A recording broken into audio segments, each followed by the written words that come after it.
parents refused to care for my twins during my surgery, called me a burden, and went to a concert. I lay in a hospital bed on Christmas Eve, bleeding and terrified. But the worst pain didn't come from surgery. It came from my mother's voice, cold and dismissive, echoing through my phone, "Don't you dare ask us to cancel our plans again." While I faced life-threatening complications, my parents clung to their Elton John tickets. What happened next shattered our family ties forever, but that was only the beginning. Christmas Eve used to mean something in my family: laughter, food, music. But this year, it was just the quiet beep of machines, the sting of the fourth needles, and the aching silence between contractions of pain. I lay there, alone in a sterile room at the Las Vegas Medical Center, clutching my phone like a lifeline, still stunned by what had just happened. Only hours earlier, I had begged them to watch my 2-year-old twins, Emily and Ethan, while I went in for emergency surgery. I hadn't asked for much over the years, but this time, I had no choice. I was bleeding internally and needed help, fast. But when my mother answered the video call, her expression was more irritated than concerned. "We've had these Elton John tickets for months, Natasha," she said sharply, eyes darting off screen like I was distracting her from something important. "We're not missing this again, just because you didn't plan better." I felt my throat close up. I had planned everything except this, except the agony in my abdomen that wouldn't go away, except the fear of dying and leaving my babies motherless. And now, instead of getting the support I desperately needed, I was being scolded like a teenager for being an inconvenience. Valerie, the nurse assigned to me, hovered nearby, her eyes flickering with sympathy as she checked my vitals. She didn't say anything until my mother hung up without another word. When the screen went black, my hand dropped to my side. I was trembling not from pain, but from a deeper kind of hurt, the kind that sinks into your bones. Valerie gently squeezed my shoulder. "I'm so sorry, Natasha." I nodded, unable to find the words. My husband James had passed away just 6 months earlier in a car accident that shattered everything we'd built together. In the wreckage, I held it together as best I could for the kids. I kept working remotely as a graphic designer, managed the mortgage, paid for daycare when I could afford it, and made sure the twins never saw me fall apart. And through it all, I still sent my parents $2,500 a month. That money helped cover their mortgage and living expenses. 3 years ago, they'd both retired early, too early. Really, I agreed to support them because I believed that's what family did. You show up, you help out, you make sure the people who raised you don't fall through the cracks. But now I was realizing, maybe I had been the one falling. "They're not coming, are they?" I asked Valerie, my voice so soft it almost disappeared under the hum of machines. She didn't answer right away. "No," she said eventually, "but I know someone who might be able to help." That's when she told me about Olivia, a professional nanny who specialized in caring for children who had experienced trauma. "She's worked with kids from the Children's Hospital," Valerie added. "And she's amazing. I've seen her in action." I hesitated. Can I even afford that? James's life insurance had helped, but the bills were piling up. Surgery, therapy, rent, and the monthly payment to my parents was due next week. "Don't worry about the cost right now," Valerie said firmly. "Let's just make sure your babies are safe and you're okay." I let out a shaky breath. Then I nodded. "Yes, please call her." That moment, those 4 words were the beginning of something I hadn't allowed myself to even imagine. Freedom. Freedom from guilt, from obligation, from always being the one who had to give, even when I had nothing left. As Valerie made the call, I stared at the ceiling, letting wave after wave of memory wash over me. My childhood. My sister Jessica being praised for every little thing, while I worked twice as hard for half the recognition. I remembered when I graduated college with honors, my parents missed the ceremony because Jessica had landed a local commercial. They told me they couldn't be in 2 places at once. When James and I got married, they said the venue was too far to bother. When the twins were born, they visited once and complained about the crying. James used to tell me, "We'll build our own family, one that knows how to love." And we had. Until the accident. Now, I was on the verge of major surgery, staring down the possibility that I might not make it, and my own parents had chosen a concert over their daughter's life. Valerie returned an hour later with Olivia in tow. Olivia had a warm smile, kind eyes, and an immediate calming presence. The twins took to her instantly, sensing, perhaps, the kind of tenderness they needed. I asked Valerie to pass me my phone. My hands trembled as I opened my banking app. First, I canceled the automatic payment set to go out to my parents. Then I sent a message to them short. Final. You've made it clear where your priorities lie. I'm done. Don't contact me again. I set the phone down and closed my eyes. Just as they began to wheel me into surgery, the pain was still there, but for the first time in a long time, so was clarity. The operation was long, and I came out weaker than expected. The days afterward were a blur of grogginess, whispers from nurses, and the gentle laughter of my children as Olivia read to them by my bedside. But even in that haze, I began to feel something else returning, a sense of peace. I had chosen myself.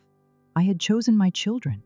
And no matter how angry or shocked my parents were, that choice wasn't up for debate.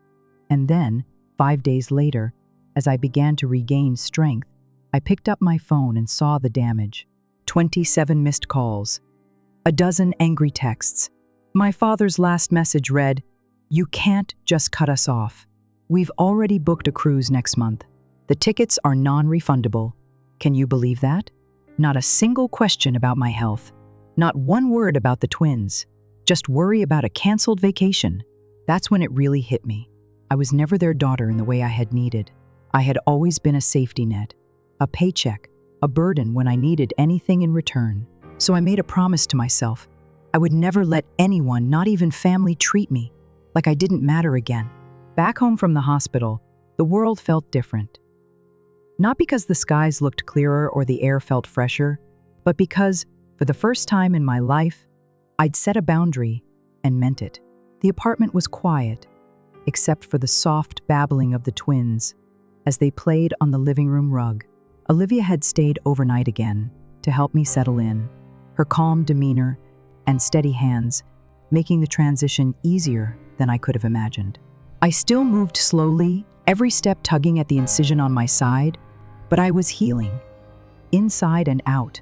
On the second morning, as I poured myself a cup of tea and stared out the kitchen window, my phone buzzed. It was Jessica. I just had the biggest fight with Mom and Dad, her message began. "I had no idea you went in for emergency surgery. They told me it was a minor procedure. I'm staying at a hotel tonight. Can we talk tomorrow?" I blinked, reading it twice. Of all the responses I'd expected, this wasn't one of them. I'd assumed Jessica would side with them, like she always had, wrapped in the safety blanket of their affection. But now, it seemed something had cracked. That night, I laid in bed, one hand resting on my stomach, the other on my chest, feeling the rhythm of my own breathing. I was alive. I had come out the other side.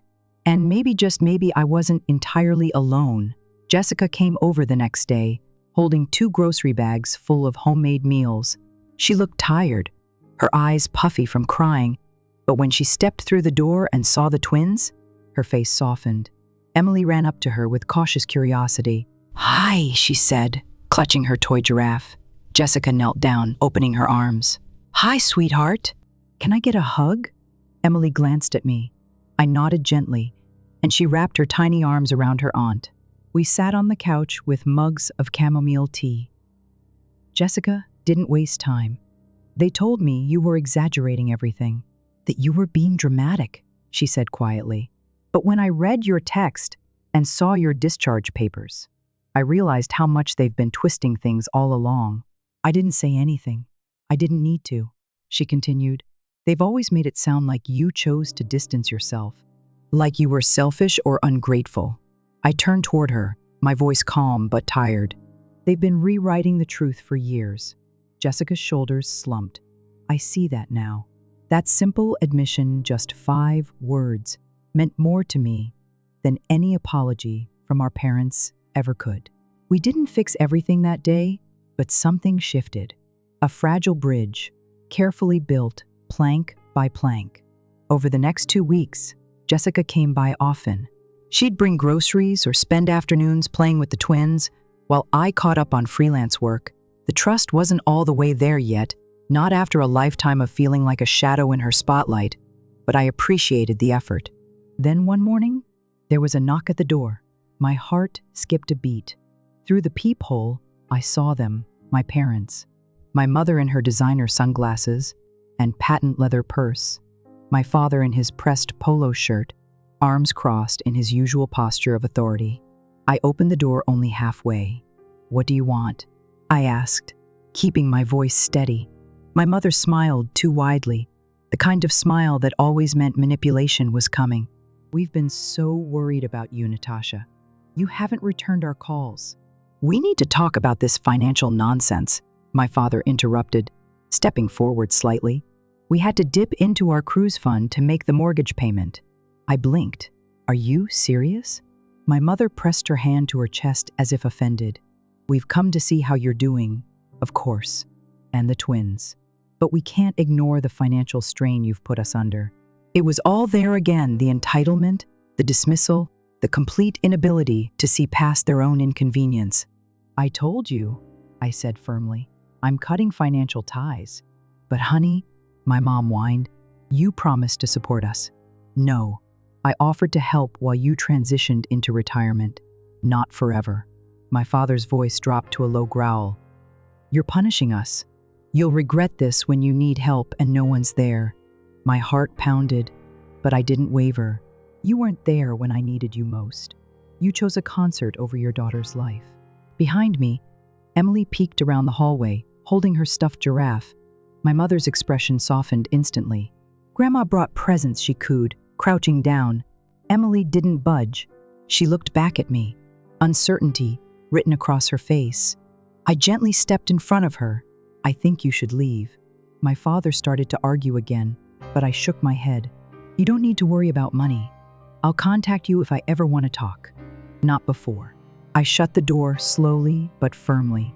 The next day, they returned with reinforcements. My Aunt Patty stood at the door, her voice trembling with the weight of family history. "Natasha, let's be reasonable," she pleaded. "Your parents are struggling without your help. They manage their lives just fine. Before I started giving them $2,500 a month," I said through the closed door. "We made those decisions because you promised to help." My mother's voice cut in. "They made those decisions," I corrected, "because they assumed I'd keep sacrificing myself." Their pleas blurred together. Canceled cruise, mortgage trouble, missed payments. But I didn't let them in. Not this time. That evening, a group email landed in my inbox. It was from my father, addressed to the entire extended family. The subject line? "When your own child turns her back on you." I read it once. Then I read it again. He painted a picture of betrayal of a daughter who abandoned her aging parents, left them in financial ruin after everything they'd done for her. There was no mention of the surgery, no mention of the twins, just manipulation, dressed as martyrdom. But what they hadn't counted on was this. The family already knew. They had seen the truth. My cousin Michael replied first. "Didn't you just buy a boat last month?" he wrote. "Wasn't Aunt Diana flashing a new diamond bracelet at Thanksgiving?" Then came others, quiet messages, curious ones, supportive ones. People asked for my side of the story, and I gave it, plain and simple. One by one, the fog lifted. The tide had finally started to turn. For the first time in years, I didn't feel like I was drowning in the guilt my parents had conditioned into me. Instead, as the family began to hear the full truth, what really happened on Christmas Eve, the emergency surgery, the abandonment I felt seen, Aunt Patty called me 2 days later, her voice quieter than usual. "Natasha, I didn't know," she said. "They told me it was a routine thing. Your mom made it sound like you were being dramatic." I said nothing. "Would it be all right if I brought over some dinner this week? Just to talk?" That simple offer to talk, not to judge, was more grace than I'd expected. I accepted, cautiously, but it was a start. She showed up that Friday with a casserole and a look in her eyes I hadn't seen since I was a teenager, something close to remorse. Jessica was already at my apartment, stacking folded laundry on the couch, while Ethan toddled behind her like a duckling. She raised her eyebrows when she saw Aunt Patty. "She's okay," I whispered, and Jessica nodded slowly.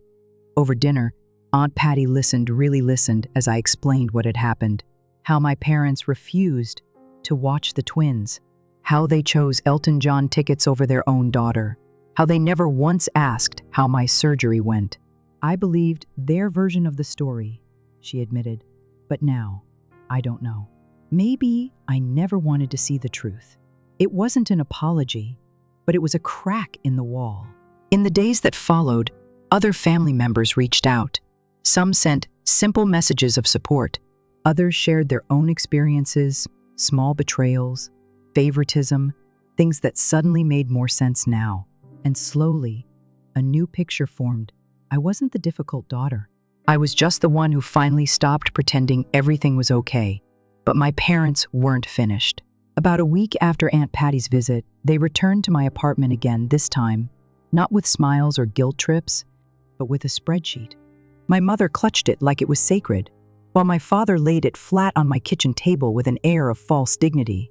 "We need $144,000, he said plainly, "to prevent foreclosure and catch up on what we owe." I didn't say a word, just watched him, calm and unmoved. "The boat, the vacation club, the house, it's all going to go," he added. "We're desperate." "What about selling the boat?" I asked, not unkindly. "We tried," my mother snapped. "The market's terrible. No one wants a luxury catamaran right now."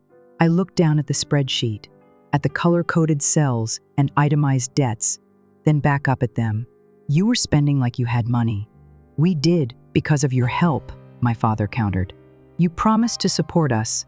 "I never promised that," I said. "I offered to help temporarily, and you turned it into a lifestyle." He stood up suddenly, towering over the table. "After everything we've done for you," my voice cut in, low and steady, "what have you done for me?" That question hung in the air like a firework that never exploded. Outside the dining room, the twins were coloring in their playroom. Their quiet chatter drifted into the silence. My parents looked toward the sound, their expressions unreadable. "You've seen them maybe 3 times, I said. "You couldn't even be there when I thought I might not make it through surgery." "They're just kids," my father muttered. "No, they're your grandchildren, and if you can't make room in your lives for them, you have no right to ask me for space in mine." For once, they had no snappy comeback. They left shortly after, not slamming the door, not making threats, just leaving. And I didn't cry this time. I didn't feel shaken or torn. I felt like someone who had finally reclaimed their voice. 3 months after the surgery, Jessica called to tell me the inevitable had happened. "They sold the house," she said, her voice quiet but firm, "downsized to a condo near the freeway. The boat's gone too, and they finally let go of the vacation timeshare." I blinked. "They actually sold it?" "Yeah," she said. "They had no choice, and Dad's working part-time at the hardware store now." I felt nothing. Not joy, not pity, just an odd kind of peace. The natural consequences of their choices were finally catching up to them, and I didn't have to carry the weight anymore. Jessica had become more than just my sister. She'd become an ally. She watched the twins on weekends so I could rest or work. She helped with errands, stood by me during the hard moments, and shared her own stories once. I'd never heard before about how our parents had shaped her worldview. "They always made you out to be the problem," she said one evening as we cleaned up dinner. "Now I see they were just afraid of you realizing your worth." I smiled. Well, I finally did. A few weeks later, a handwritten letter arrived in the mail. The envelope had my mother's loopy cursive across the front. I nearly tossed it without opening it, but curiosity got the better of me. Inside was something unexpected. A real apology, not a guilt trip, not an excuse, a genuine acknowledgement. "I see now that I failed you," she wrote. "Your request that we care for the twins wasn't about money. It was about love, and we let you down." She went on to describe their new lifestyle, how they'd begun budgeting, how my father's health scare had forced them to reevaluate everything. "We thought you'd always be there," she wrote. We never imagined you'd really walk away. But I see now, that's what we needed. No requests, no hidden motives, just honesty. When I showed it to Jessica, she frowned. Do you believe her? I don't know, I said, running my fingers over the paper. But I do believe in myself, and I know I'll never go back to being their emotional safety net again. That night, I sat on the porch with a cup of tea while the twins slept soundly inside. It was the first time in a long while that I felt calm, not because things were perfect, but because I had stopped pretending they were. The fog had lifted, the guilt was gone, and in its place was something much stronger: clarity. The apology letter lingered on my nightstand for days. I didn't read it again. I didn't need to. It had done what it needed to do, not to mend a relationship, but to confirm that I had been right to walk away. Still, I didn't rush to respond. I had lived too long reacting to my parents' every word. Now, I wanted to make decisions on my own terms. Jessica, sensing the shift in me, started coming around more often. She brought puzzles for the twins and sat with me during coffee breaks. One afternoon, as we watched Ethan struggle to fit a square block into a round hole, she leaned over and said, "They're different now, smaller, I guess, like they finally got knocked down to size."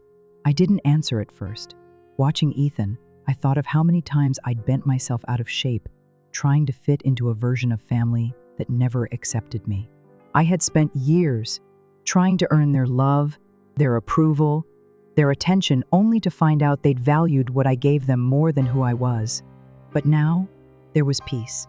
Not the silence of defeat, but the calm of boundaries firmly held. About a year after the surgery, I agreed to meet them, my parents, for coffee. No kids, no Jessica, just me. It was time. I chose a quiet cafe near my new home. The weather was mild, and I sat at a table by the window, sipping tea and preparing myself for whatever was coming. When they walked in, I barely recognized them. My father, once so proud and imposing, looked thinner, more reserved. His usual crisp polo shirt was replaced by a plain jacket. My mother wore no makeup. She clutched a reusable shopping bag instead of a designer purse. The show had ended. They sat down quietly. My father spoke first. "I've been a terrible father," he said, his voice low, rough. "And an even worse grandfather." He looked at me, and for the first time in my life, he didn't look through me. "I don't expect your forgiveness. I just wanted you to know that. I see it now. How selfish we were." My mother nodded but didn't interrupt. "We've been in therapy," she added softly. "Family therapy." Jessica convinced us. We resisted at first, but it's changed how we see things. I stayed quiet, not because I was angry, but because I didn't want to fill the silence for them. They had to sit in it. Eventually, I reached into my purse and pulled out a few pictures. Emily with her crayons. Ethan dressed like a lion for Halloween. Their small faces full of joy, resilience, love. "I'm not here to rebuild the past," I told them, "but I am willing to build something new on my terms." My mother's eyes welled up. "We'd be honored just to know them, even if it's slowly." I nodded. Supervised visits, short, for now. We talked a little longer, mostly about the kids. They asked questions, and for once, didn't steer the conversation back to themselves. When it was time to leave, my father stood and reached for his wallet. "Let me get the check," he said. I blinked. It was small, but symbolic. He hadn't offered to pay for anything in years. As I walked to my car, I didn't feel hopeful or cautious or angry. I felt calm. The emotional seesaw that had ruled my relationship with my parents was finally still. Later that week, Jessica stopped by and found me packing away some of the twins' outgrown toys. "So?" she asked, arching an eyebrow. I smiled. "They're trying. I'm not convinced, but it's something. You'll know when it's real," she said gently. The next few months unfolded like a slow thaw. My parents kept their distance, but stayed consistent. They dropped off groceries when the twins were sick. They mailed handwritten cards on birthdays and holidays, never asking for anything in return. For the first time, it felt like maybe they wanted a relationship instead of a transaction. Still, I was cautious. Then, one evening, Ethan came running in from the backyard, shouting, "Grandma's here!" I froze. I hadn't scheduled a visit, but when I stepped outside, I found my mother standing at the gate, holding a small potted plant. "I know I should have called first," she said, hands trembling slightly. "But I thought the kids might like planting something with me." She lifted the pot. A little tomato plant, Ethan's favorite. I hesitated, then nodded. 15 minutes. We sat in the yard while the kids dug in the soil. My mother didn't hover or scold or turn the moment into something about herself. She knelt beside Ethan and gently guided his hand. After they went inside to wash up, she looked at me and said, "I used to think being needed was the same as being loved. But you've taught me that love means showing up, not taking over." I didn't reply. Not with words, just a small nod. That night, as I tucked the twins into bed, I realized something important. I didn't need my parents' approval anymore. And because of that, I could finally see their efforts without the filter of old pain. Were they perfect? No. Did they still have years of damage to atone for? Absolutely. But I was no longer a woman desperate for their love. I was a mother who knew her worth, a daughter who had drawn the line and kept it. And that made all the difference. Have you ever drawn a boundary later in life and felt stronger for it? The tomato plant thrived in the backyard. Every time I looked at it, I thought about that quiet afternoon with my mother, kneeling beside Ethan, her hands coated in dirt instead of resentment. It wasn't redemption, not yet, but it was real. And sometimes, real is enough to start again. Summer came quickly that year. The twins turned 3, and with their birthday approaching, Jessica suggested we do something small, just family, and a few neighbors from the new community. For once, I agreed. It wasn't the lavish events my parents used to demand, but a picnic in the backyard felt just right. On the morning of the party, Jessica showed up early with balloons and little paper crowns. "I invited them," she said cautiously, referring to our parents, but only after making it clear that they're guests, not hosts. I nodded. "We'll see how it goes." They arrived with gifts wrapped in modest paper, not the showy, ribbon-covered boxes of years past. My dad even wore a shirt with tiny dinosaurs, just to make Ethan laugh, and it worked. The twins were thrilled, running between adults, covered in cake and juice. At one point, I caught my father sitting on the grass, letting Emily paint his face with pink glitter. I almost laughed aloud at the sight. Later, as we cleaned up, my mom asked if she could help fold chairs. I handed her a stack and thanked her without sarcasm. It was the first time I didn't feel the need to brace myself when speaking to her. "I'm not asking for things to go back to the way they were," she said quietly, "because the truth is, that wasn't fair to you." Her words hung in the air for a moment. I let them sit. "I'm not ready to trust completely," I replied, "but I'm no longer angry." She nodded, wiping her hands on a dish towel. "That's more than I deserve." After everyone left, Jessica stayed behind. We sat on the porch, sipping lemonade, watching the twins chase fireflies. "You know," she said, "I think we're all changing, slowly, but definitely." "I just want to make sure I don't forget how far I've come," I replied. "You won't," she said, smiling. "You've already built something they can't tear down." She was right. My home was no longer a place for guilt or regret. It was a space built on clarity and calm. In August, the first signed the papers to formally establish my memorial website design business. What began as a way to cope with James's passing had become something truly meaningful. I'd helped dozens of families preserve the stories of those they loved. Some were tearful and quiet, others joyful and rich with laughter. Every site I built felt like a small act of love. Olivia remained part of our lives, coming by a few times a week. The twins adored her.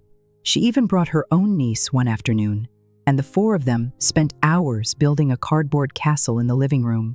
"I know this isn't what you planned," she told me, helping me gather crumpled juice boxes from the floor. "But your kids are thriving. You are too." I paused. I finally believed that. When fall arrived, Ethan and Emily started preschool. Watching them walk through those doors in their tiny backpacks, I felt a familiar mix of pride and pain, the kind only parents understand. A quiet letting go, paired with the joy of watching them become who they're meant to be. Back home, I sat alone for the first time in what felt like years. No crying, no chaos, just quiet. And I cried, not because I was sad, but because I finally had space to feel something other than survival. Grief still visited, of course. Some nights, I would wake up and reach for the other side of the bed, forgetting for a split second that James was gone. But the ache had softened. The weight had shifted. It no longer consumed me. It had become part of me, like a scar that aches when it rains. One evening, as I walked the twins home from school, Ethan looked up and asked, "Mommy, do we have a big family?" The question caught me off guard. "We do," I said after a pause. "But it's not just about how many people. It's about who shows up, who cares for you." He nodded, as if that made perfect sense. As we rounded the corner to our house, I thought back on everything that had happened: the surgery, the betrayal, the loneliness, the courage it took to draw a line and keep it. And now here we were, not perfect, not whole in the way we once dreamed, but strong, resilient, steady. For the first time in my life, I wasn't chasing peace. I was living it. Have you ever rebuilt your peace after years of giving too much? Let me know when you're ready for the next story, or if you'd like a summary or channel outro. In life, the deepest wounds don't always come from strangers. They often come from the people we once called family. This story reminds us that love, even within families, should never be confused with obligation. Many of us, especially as we grow older, have been taught to put others first, to keep the peace, to give without limit. But sometimes, true peace comes from drawing boundaries not out of bitterness, but out of self-respect. Supporting others is meaningful, but when that support turns into silent sacrifice, it drains our spirit. What this journey shows is that it's never too late to reclaim your voice, to let go of guilt, and to build a life that honors your worth. Even in moments of profound grief, we can rise not by fixing others, but by choosing to heal ourselves. And in doing so, we create something stronger than duty. We create dignity. For those in their golden years, perhaps this story is a gentle reminder. It's not selfish to protect your heart. It's brave. Because the greatest legacy we leave isn't what we give away, but what we model in courage, clarity, and quiet strength.